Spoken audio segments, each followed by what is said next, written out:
So because this is my very first video tutorial, I would like to introduce myself to you.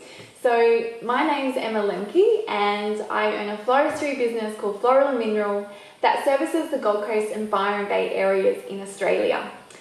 So after finding myself coaching other creatives, particularly florists, through some of their challenges, I decided to start a new line of business as a coach and consultant.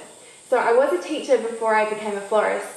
So I guess what I'm doing is just merging those two careers together, the teaching and the floristry.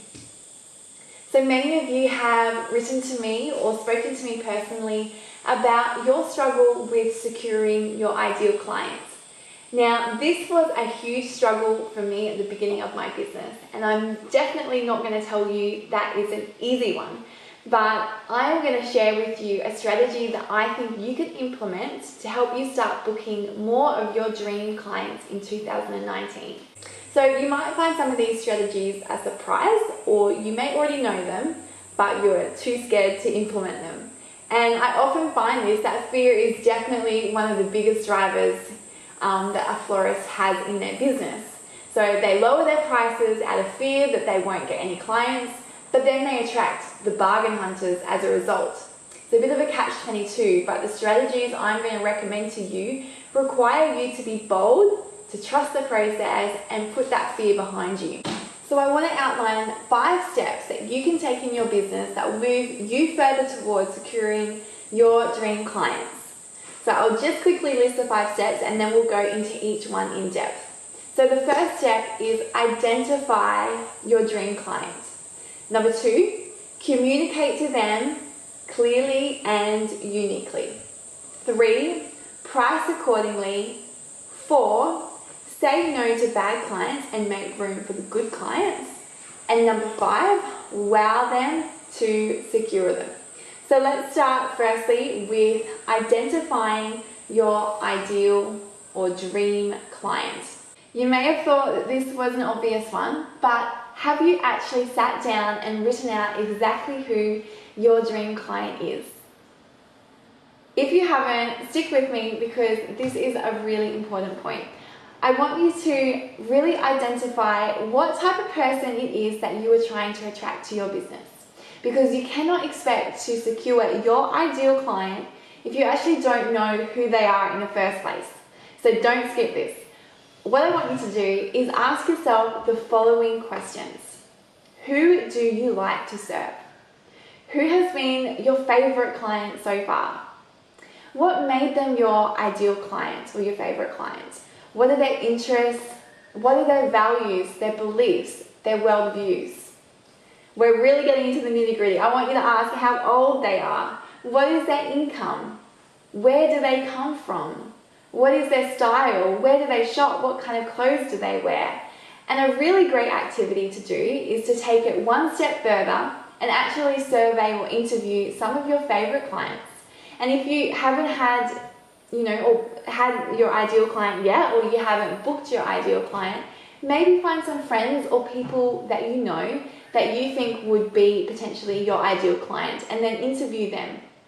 So in this interview, I want you to get to know them, get to know exactly what they would look for in a florist if they were planning a wedding or an event, whatever service it is that you do. And then collate this information because it's going to be really useful to you when you go to market your services. So this brings me to my second step, which is the marketing component of this, which is communicating to your ideal client uniquely and clearly. So now that you have identified exactly who your ideal client is, you can more effectively communicate to them and attract them to your service.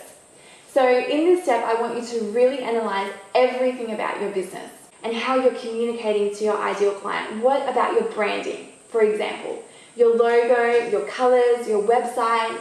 Do these things look like they'll attract your ideal client? And what about your flyers, your business cards, or whatever print material you may use? Are these things going to attract your ideal client to your services? And then there's your social media. Are your images on your social media professional, clean, and attractive? And then lastly, what about, well not lastly, but nearly, what about your portfolio? This can be one of the hardest things to analyze. So maybe ask a friend or a family member that you trust to give you an honest appraisal of your work. Because what I find is that often florists who come and talk to me and say that they can't find their ideal client or they can't secure them, I then go and look at their Instagram feed or their website and I realize that they just aren't putting their best work out there. So if you haven't had a wedding or a job where you're able to do your best work, what I recommend is that you do a styled shoot and you get a professional photographer to take images of your work. And what about the language you're using? Are you saying things like great flowers at affordable prices? Or are you saying things like unique, bespoke, high-end brides? Often we receive an inquiry and our first temptation is to say, what's your budget? So straight away we're communicating to them that we're a budget florist, that we care about giving you a good price. So this leads to my next point, and that's pricing. Pricing is a really important tool in communicating to our ideal client. Are we really cheap and then attracting bargain hunters? Or are our prices showing that we are a premium florist? Pricing is super important, and that actually leads to step 3, which is pricing accordingly. So let's talk a bit more about pricing, because this is actually the 3rd step towards securing your ideal client. And it is also the single most scary thing about running a floristry business.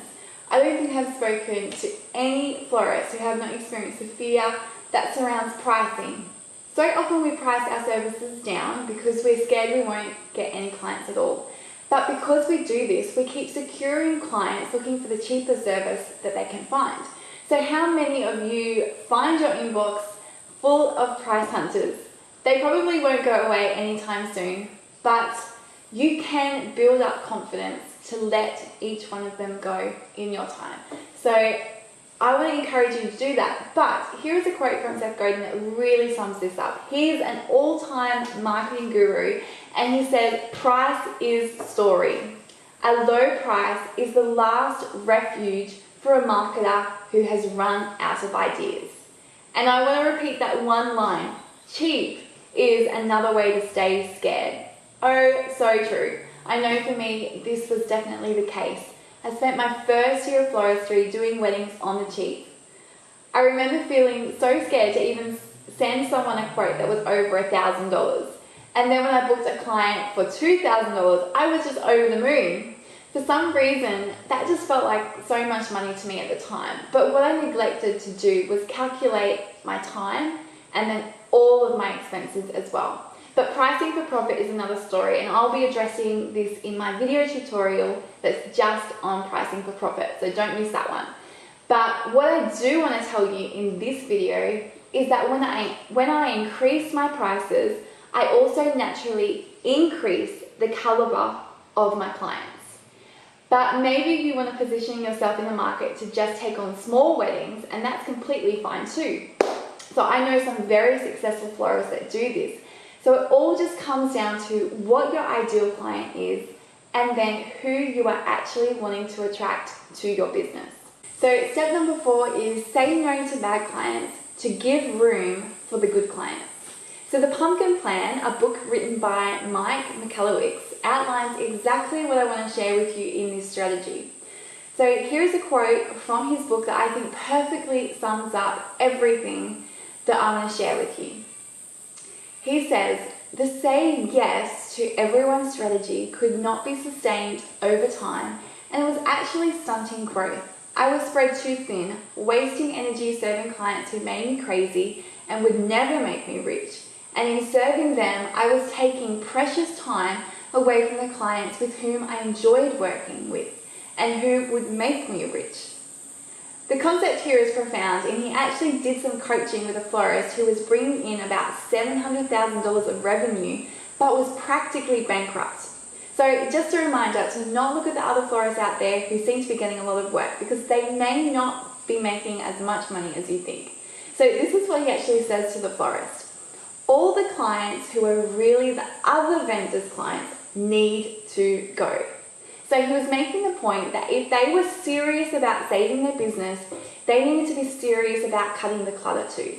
They needed to be serious about identifying who their ideal client was and then saying no to the clients who did not fit that criteria. So I love the idea that he presents here, that you're not really getting rid of clients, you're just handing them over to the vendors whose clients they really are. So this is such a gracious approach to the concept. So think about how wonderful it is that now your other friends in the industry have a client that they may really be wanting because you've been willing to hand them over or hand them back to them. I think the biggest thing to tackle in this strategy is actually fear. It's fear that drives you to continually say yes to a less than ideal client. You fear that you won't get any clients at all if you say no to some. And I know so many florists out there who have spoken to me about this very struggle, so you're definitely not alone. So let me give you a few ideas on how you can tackle fear in your business, especially when it comes to pricing. So the first thing is to really understand your prices, because when you really understand your prices and you know exactly how much revenue you need to bring in each year, you really have no other choice but to price your services properly. I know this was super helpful for me.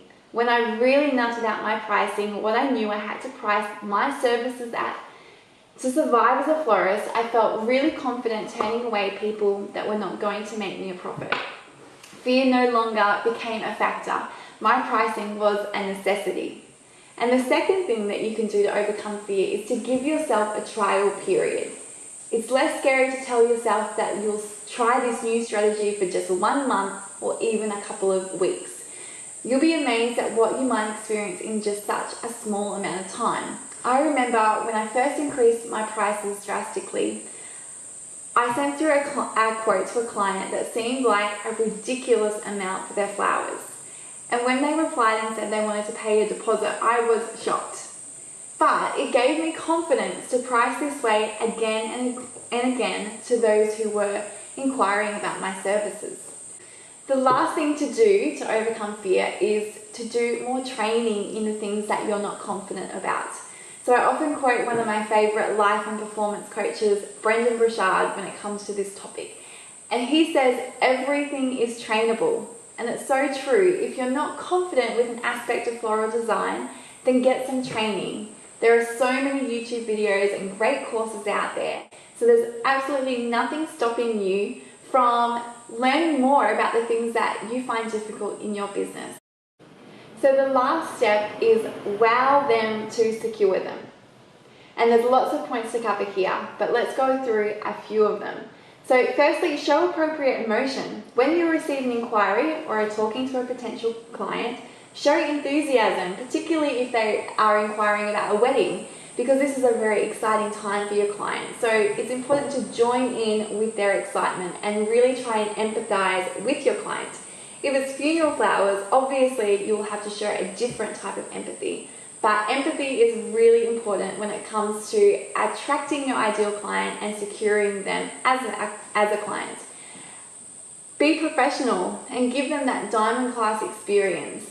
A great practice is to look at some of your favorite brands or experiences with companies and really analyze what they did that made you feel really great about their service.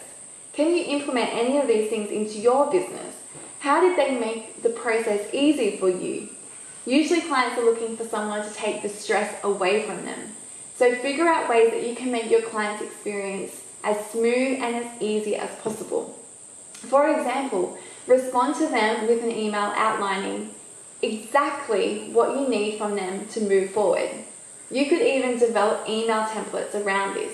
This means that you aren't rushing every email, but you have a well-written, professional email that you send to all potential clients.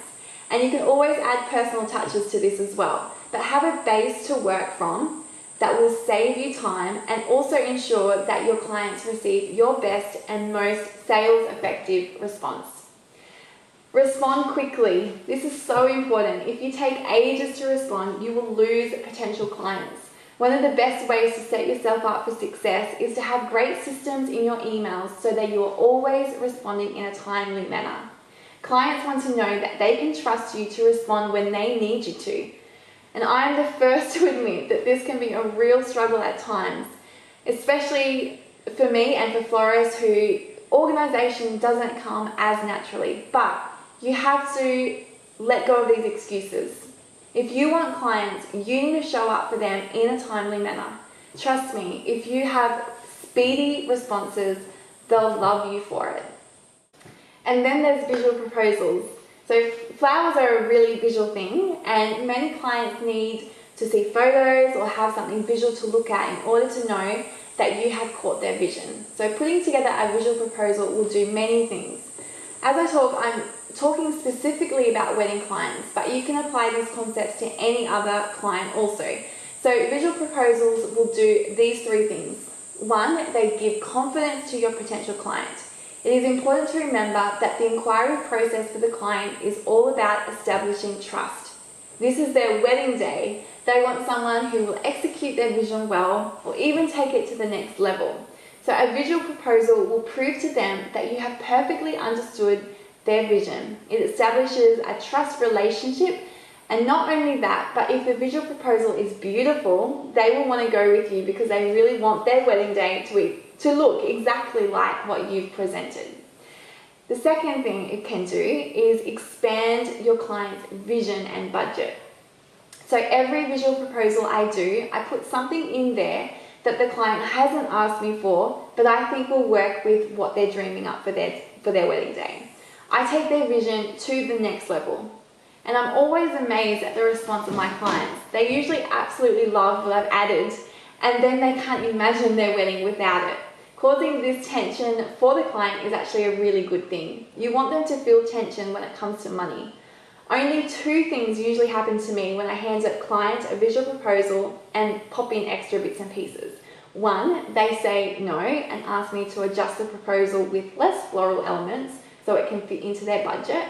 Or two, they say that they really want to do everything that I've outlined and then go and plead with mum, dad, or their fiance, or whoever's paying for the budget. So this is what I love about visual proposals. You can create tension in the client's mind. If they really love it, there's this tension there of, I want this, but can I afford this? And then they are forced to make a decision. And usually this decision is, well, I definitely want them to be my florist after seeing this amazing proposal, but what elements should I exclude or include on my wedding day? So the question for them isn't, do I want this person as a florist, but how can I get the money to book this florist and make this proposal work? So I would say roughly around 90% of potential clients book me when I hand them a visual proposal. So the third thing that a visual proposal can do is iron out the creases in the client's vision. And I'm pretty sure a lot of you have been shown some pretty horrendous ideas from clients. And putting together a visual proposal can help iron these out and show them how some of their ideas can look more aesthetically pleasing. So for those of you who are asking the question of what actually is a visual proposal, I'd like to show you an example of what my visual proposals look like. So here's an example of a visual proposal I have done for a client. So this is the first page of the visual proposal, which is very simple, just the title and then their names. But I've got my branding on there as well. It's very clean, simple, but it looks professional. The second page, I actually do pages for my title pages. So the next section is my mood board. So I have the mood board, and this is what the mood board looks like. So just pictures in there, both pictures that they have sent me and also pictures that I have found myself. And I put in there basically just a beautiful visual example of what their wedding will look like and all the flowers will look like on their beautiful day. So I usually say to my clients that if they love this, then they'll love their wedding as well.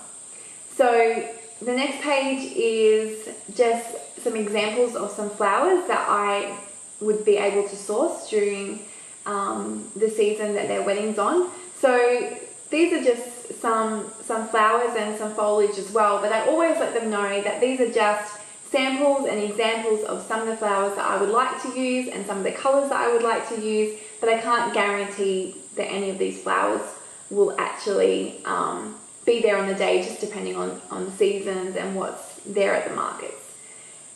And then from there, we go into breaking it down into the different elements that we're going to include in their wedding. So we have the bridal party first, and then I list exactly what will be included for their bridal party, and then have some photos and then a little description as well.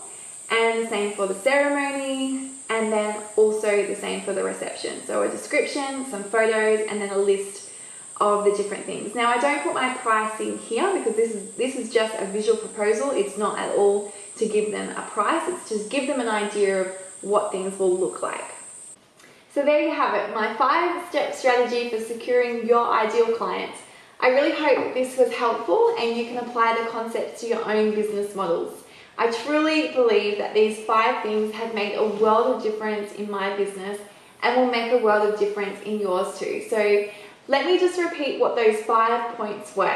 Number 1, identify your dream client. Number 2, communicate to them clearly and uniquely. Number 3, price accordingly. Number 4, say no to bad clients and make room for the good clients. And number 5, wow them to secure them. So if you have any questions regarding this, I would love to hear from you.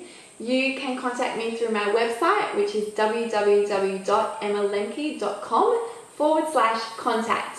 Or you can contact me through Facebook or Instagram at Emma Jane Lemke. So also, if you haven't already, please join our free Facebook group, The Art and Business of Floral Design. I'm sure you will love it. So there you have it, and thanks for tuning in, and I hope you enjoyed it. See you in the next video.